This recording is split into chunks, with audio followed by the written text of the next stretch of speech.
Hello guys, welcome to Amrish Vishwakarma classes. और आज हम लोग आज ज्योमेट्री की क्लास हम लोग इस करेंगे, मैथ्स में लेंगे। तो हम लोग पढ़ते आ रहे हैं ज्योमेट्री। तो आज हम लोग आज की जो क्लास जो की शुरुआत जो होगी वो ज्योमेट्री से होगी।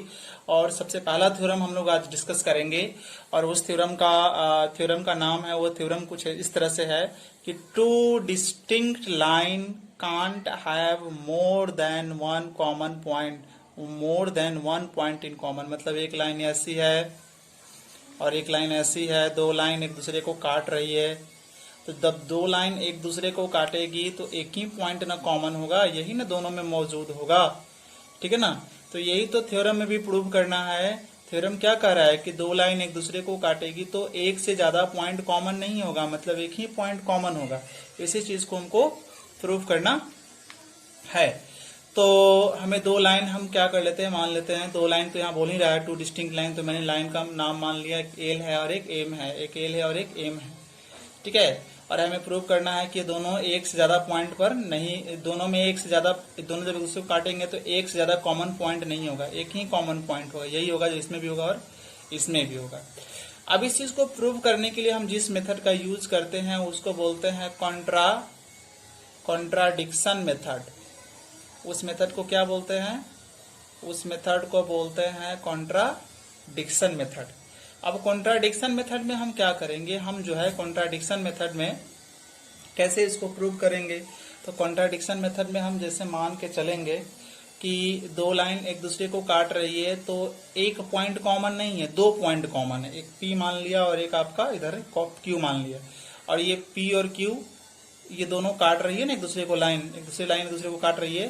तो इन दोनों में P आ रहा है, इन दोनों में Q भी आ रहा है, ऐसा हम इसको मानकर चलेंगे। ठीक है। बट आप पहले हम लोग आपको पढ़ा चुके हैं, आप जानते भी हैं कि दो पॉइंट से केवल और केवल एक ही लाइन पास करेगी। तो हमने प्रूव करने के लिए मान लिया है कि दो पॉइंट, ये दोनों लाइन एक दूसरे को जो काट रही है वो दो पॉइंट पर काट रही है, P और Q। तो दो पॉइंट पर काट रही है, ऐसा हमने माना है प्रूव करने के लिए। बट जब हम जानते क्या है, हम ये जानते हैं कि दो पॉइंट से तो एक ही लाइन पास होती है ना, दो पॉइंट से तो एक ही लाइन पास होती है। ये यूक्लिड का पोस्टुलेट है, आप पीछे वाली वीडियो देख सकते हैं पोस्टुलेट वाली।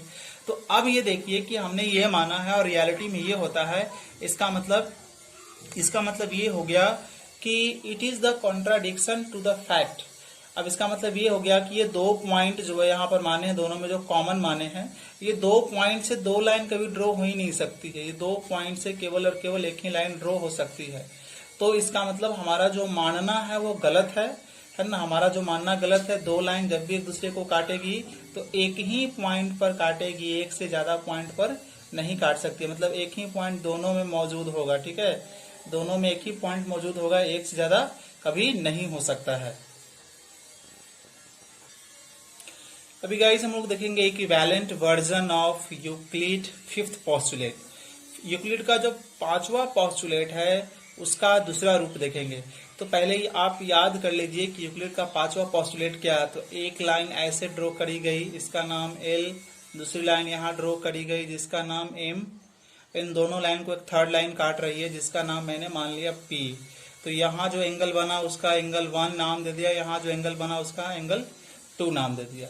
अगर इन दोनों एंगल 1 और एंगल 2, अगर इन दोनों एंगल को जोड़ने पर 180 डिग्री से लेस आएगा तो इसका मतलब कि इसको आगे की तरफ प्रोड्यूस करेंगे, इसको आगे की तरफ प्रोड्यूस करेंगे, तो वो दोनों लाइन एक दूसरे को एक पॉइंट पर जाकर काटेगी। इसी को बोलते हैं यूक्लिड का फिफ्थ पोस्टुलेट।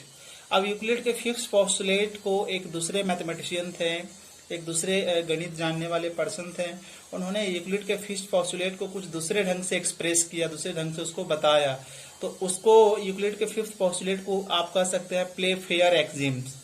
क्या बोलेंगे इसको? प्लेफेयर एक्सिम, क्योंकि प्लेफेयर जो मैथमेटिशियन थे उन्होंने यूक्लिड के फिफ्थ पोस्टुलेट को दूसरे तरह से एक्सप्रेस किया, दूसरे तरफ से एक्सप्लेन किया। तो इसलिए यूक्लिड का फिफ्थ पोस्टुलेट का दूसरा नाम ये भी हो जाएगा प्लेफेयर एक्सिम। इनका पूरा नाम था जॉन प्लेफेयर। ये स्कॉटलैंड के मैथमेटिशियन थे। 1729 में इन्होंने प्लेफेयर एक्सिम दिया था। ठीक है। अब ये इन्होंने क्या बताया, जॉन प्लेफेयर साहब ने क्या बताया, यानी कि प्लेफेयर एग्जिम में क्या लिखा हुआ है, आइए समझते हैं। तो प्लेफेयर एग्जिम को समझिए, तो ये स्टेटमेंट क्या है आप डायग्राम से समझ जाएंगे, वही स्टेटमेंट यहाँ लिखा हुआ है। तो देखिए प्लेफेयर एग्जिम में क्या लिखा हुआ है, प्लेफेयर एग्जिम में ये है कि जैसे यहाँ पर एक लाइन आपका है, एक लाइन है एल, और इस लाइन के बाहर एक पॉइंट पी है। अब आपको मैं बता रहा हूं प्लेफेयर का एग्जिम्स। अब प्लेफेयर का एग्जिम क्या है, देखिए यहाँ पर एक लाइन है एल, ठीक है ना, यहाँ पे एक लाइन एल है, और इस लाइन पर पी नहीं है, पी जो है ना इस लाइन से बाहर है, आउटसाइड है। तो अब पी से एक पॉइंट से तो हम बहुत infinite number of line draw कर सकते हैं। एक लाइन, एक पॉइंट से हम अनंत रेखाएं खींच सकते हैं, इधर से इधर से इधर से, और भी बहुत सारी रेखाएं खींच सकते हैं। बट पी से तो हम इन्फिनाइट नंबर ऑफ लाइन खींच सकते हैं, इतनी लाइन खींच सकते हैं जिसको हम काउंट नहीं कर सकते। बट पी से केवल और केवल एक ही लाइन ऐसी होगी जो इसके पैरेलल होगी। याद रखिएगा, पी से infinite number of line draw की जा सकती है, बट पी से केवल और केवल एक ही लाइन ऐसी होगी जो इस गिवन लाइन का पैरेलल होगी। पैरेलल का मतलब हो गया कि इसको आगे तक प्रोड्यूस किया जाए, इसको आगे तक प्रोड्यूस किया जाए, दोनों कहीं पर एक दूसरे को इंटरसेक्ट नहीं करेंगे, काटेंगे नहीं, तब इनको बोलेंगे पैरेलल। पैरेलल लाइंस का मतलब दो लाइन जिसको आगे प्रोड्यूस करते जाओ, कहीं भी एक दूसरे से मीट नहीं करेगा, मिलेगा नहीं, उसको बोलेंगे पैरेलल लाइंस बोलेंगे। तो इस तरह से प्लेफेयर का भी स्टेटमेंट आपको समझ में आया। एक लाइन एल है, लाइन के बाहर कोई पॉइंट पी है, पी से इन्फिनाइट लाइंस खींची जा सकती है, बट एक ही लाइन होगी जिसके पैरेलल होगी। अभी गाइस हम लोग कनकरेंट लाइंस के बारे में जानेंगे। तो कनकरेंट लाइंस क्या होती समझिए।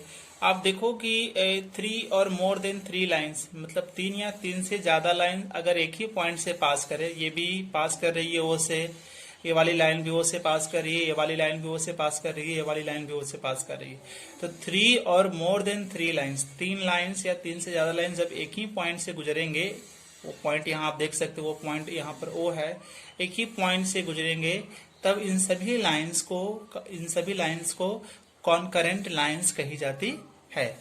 तो ये कॉन्करेंट लाइंस क्लियर हो गया। अब हम लोग प्लेन के बारे में जानेंगे। प्लेन क्या होता है, तो प्लेन एक फ्लैट सरफेस होता है, एक चिपटा।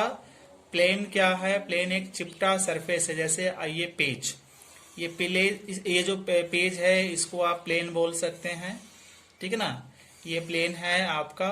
और मोबाइल का डिस्प्ले भी एक तरह का प्लेन हो गया। तो प्लेन क्या है, एक फ्लैट सरफेस, चिपटा सरफेस है, जिसको हम सभी डायरेक्शन में, जैसे मान लिया जाए कि मैं यहाँ पर एक पेज बना रहा हूँ छोटा सा, तो इसको इधर भी इन्फिनाइट तक बढ़ा सकते हैं, इसको इधर भी इन्फिनाइट तक बढ़ा सकते हैं, इसको इधर भी इन्फिनाइट तक बढ़ा सकते हैं, इसको इधर भी इन्फिनाइट डायरेक्शन तक बढ़ा सकते हैं। तो प्लेन एक फ्लैट सरफेस होता है जिसको हम सभी डायरेक्शन में इन्फिनाइट तक, एकदम अनंत दूरी तक बढ़ा सकते हैं, उसको प्लेन बोलेंगे। ठीक है, अभी हम लोग प्लेन के प्रॉपर्टीज के बारे में स्टडी करेंगे। प्लेन की कौन कौन सी प्रॉपर्टीज होती है। तो प्लेन की सबसे पहली जो प्रॉपर्टीज होती है, आइएगा इस चीज को हम लोग समझते हैं। तो प्लेन की सबसे पहली जो प्रॉपर्टीज होती है, आप यहाँ देखिए गौर से समझिए इसको।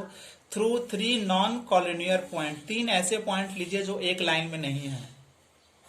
मैंने ऐसे ले लिया कुछ, अगर यहाँ बोल रहा है नॉन कॉलिनियर पॉइंट, मतलब नॉन कॉलिनियर पॉइंट किसको बोलते हैं, जो एक लाइन में नहीं हो। जैसे आप अगर ऐसे लेते ए, फिर बी, फिर सी, तो सभी तो एक ही लाइन में आती है, कॉलिनियर पॉइंट हो जाएंगे। ये एक लाइन में नहीं है, ऐसे है ना, इसको ड्रॉ करेंगे तो ये लाइन से बाहर चले जाएगा पॉइंट, इसको लेंगे तो ये लाइन से बाहर चला जाएगा, तो ये नॉन कॉलिनियर पॉइंट है। तो पहला प्रॉपर्टी क्या है कि हमारे पास 3 नॉन कॉलिनियर पॉइंट है, तो अगर इसको हम जोड़ेंगे तो हमारे पास क्या बनेगा, एक हमारा प्लेन बन जाएगा ऐसे।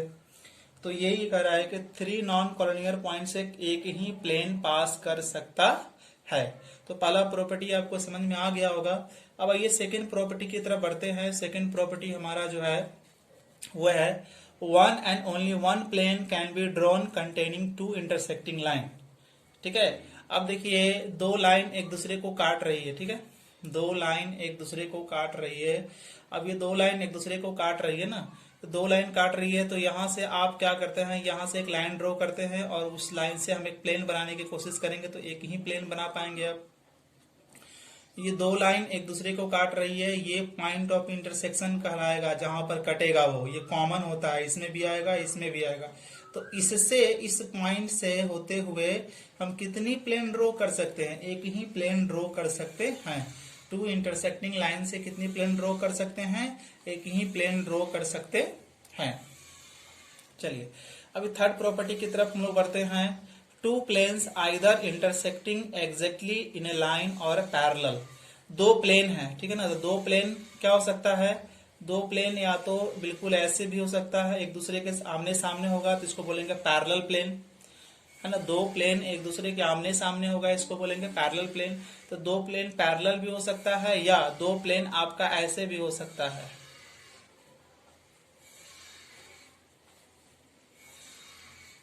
दो प्लेन ऐसे भी हो सकता है, दो प्लेन एक दूसरे के पैरेलल भी हो सकते हैं, दो प्लेन एक दूसरे के इंटरसेक्टिंग भी होंगे, काट भी सकते हैं। तो ये तीन प्रॉपर्टी था किसका? प्लेन्स का। तो आई होप आपको ये बात समझ में आई होगी। अब हम लोग आगे की तरफ बढ़ते हैं। इंटरसेक्टिंग प्लेन किसको बोलते हैं? तो अभी आप देखें कि दो प्लेन एक दूसरे को काट रहा है, उसको इंटरसेक्टिंग प्लेन बोलेंगे। जैसे आपका छत है, दीवार है, तो छत से दीवार ऐसे जुड़ा रहता है, तो यहाँ पर कट हो रही है ना। तो ये इंटरसेक्टिंग प्लेन हो गया। छत एक प्लेन हुआ, दीवार एक प्लेन हुई। अब ये दोनों इस आपस में यहाँ पर जुड़े होते हैं, तो इसका मतलब यहाँ पर कटर कर एक दूसरे को काट रहे हैं, तो ये दोनों इंटरसेक्टिंग प्लेन कहलाएगा। अब पैरेलल प्लेन देखिए क्या होता है। तो पैरेलल प्लेन को समझने के लिए अभी देखो पैरेलल प्लेन कैसे जानेंगे। ये पैरेलल प्लेन का एग्जांपल है, पैरेलल प्लेन, ठीक है। ये पैरेलल प्लेन का एग्जांपल है। तो आप इसको ध्यान से देखिए डायग्राम को, तो आपको समझ में आएगा कि ध्यान दीजिए, ये आपका छत है, ये दीवार और ये नीचे का फ्लोर। तो ये दोनों तो एक दूसरे को काट रहे हैं, तो इंटरसेक्टिंग प्लेन हो गए। ये भी एक दूसरे को काट रहे हैं, यहाँ पर इंटरसेक्टिंग प्लेन। बट क्या ये दोनों एक दूसरे को काट रहे नहीं, तो इसको बोलेंगे पैरेलल प्लेन। अब आते हैं हाफ प्लेन। क्या बोल देंगे किसको? तो हाफ प्लेन का मतलब एक प्लेन आप ले लीजिए और इस प्लेन से एक लाइन पास कराइए। एक प्लेन लीजिए और प्लेन से एक लाइन पास कराइए। तो ये इस वाली लाइन को छोड़कर इधर का हिस्सा और इधर का हिस्सा, दोनों हिस्से को क्या हम बोलेंगे? हाफ प्लेन कहेंगे, ठीक है। जैसे एक प्लेन हमारे पास है और प्लेन से मैंने एक लाइन पास कर दिया ऐसे, तो लाइन पर तो बहुत सारे पॉइंट होंगे, तो इस पॉइंट को छोड़कर इधर का जो रीजन होगा, हिस्सा होगा, और इस लाइन वाले पॉइंट को छोड़कर बाकी का इधर का जो हिस्सा होगा, ये दोनों कहलाएंगे हाफ प्लेन। ये अपर हाफ प्लेन, ये लोअर हाफ प्लेन कहलाएगा। पैरेलल लाइंस तो मैंने पहले ही बता दिया, एक बार फिर से यहाँ देख लीजिए कि दो लाइंस जब एक दूसरे को कहीं काटती नहीं हैं तो उनको क्या बोलते हैं? उनको पैरेलल लाइंस बोलते हैं। जैसे देखिए ये और ये, इसको इनफिनाइट तक खींचो, इसको इनफिनाइट तक इधर खींचो या इधर खींचो, कहीं भी एक दूसरे को नहीं काटेंगे, तो ये दोनों पैरेलल होंगे। और पैरेलल का सिंबल क्या होगा? एक लाइन एल है, दूसरी लाइन एम है, और बीच में ये पैरेलल का साइन है। पैरेलल का साइन दो स्टैंडिंग लाइन होती है, दो खड़ी लाइन दी जाती है, इसका मतलब पैरेलल होता है। अब यहाँ देखो एक चीज यहाँ ध्यान देना कि पैरेलल लाइन एक्सिम क्या होता है, पैरेलल लाइन एक्सिम क्या होता है, ठीक है। अब पैरेलल लाइन एक्सिम क्या होता है समझिए। तो अभी प्ले फेयर का आप देखे हैं कॉन्सेप्ट, प्ले फेयर के कॉन्सेप्ट ही तो है पैरेलल लाइन एक्सिम्स, ठीक है। प्ले फेयर का ही कॉन्सेप्ट है पैरेलल लाइन एक्सिम। तो आइए इस चीज को समझते हैं। जैसे हमारे पास एक लाइन है एल और बाहर में एक पॉइंट पी है, तो इस पी से केवल एक ही लाइन पास करिए जो इसका क्या होगी? पैरेलल होगी। इसी को बोलेंगे पैरेलल लाइन एक्सिम्स। और यही है आपका, अभी कुछ देर पहले आप पढ़े थे, प्ले फेयर एक्सिम्स, ठीक है। प्ले फेयर एक्सिम्स और ये पैरेलल लाइन एक्सिम दोनों सेम है। सो गाइस आज की वीडियो में इतना ही। Thank you for watching. I hope आपको सारी बात समझ में आई होगी। और अगले क्लास में हम लोग चैप्टर 1 जो है यूक्लिड ज्योमेट्री का, वो लास्ट टॉपिक हम करेंगे, कॉन्सेप्ट डिस्कस करेंगे, उसके बाद हम लोग प्रॉब्लम करेंगे, फिर उसके बाद हम लोग नेक्स्ट चैप्टर की तरफ बढ़ेंगे। तो ये बहुत सारे डेफिनेशन थी, तो मैंने सबसे पहले सारे डेफिनेशन को क्लियर करने की कोशिश करी है, उसके बाद हम लोग चैप्टर करेंगे। So thank you for watching once again.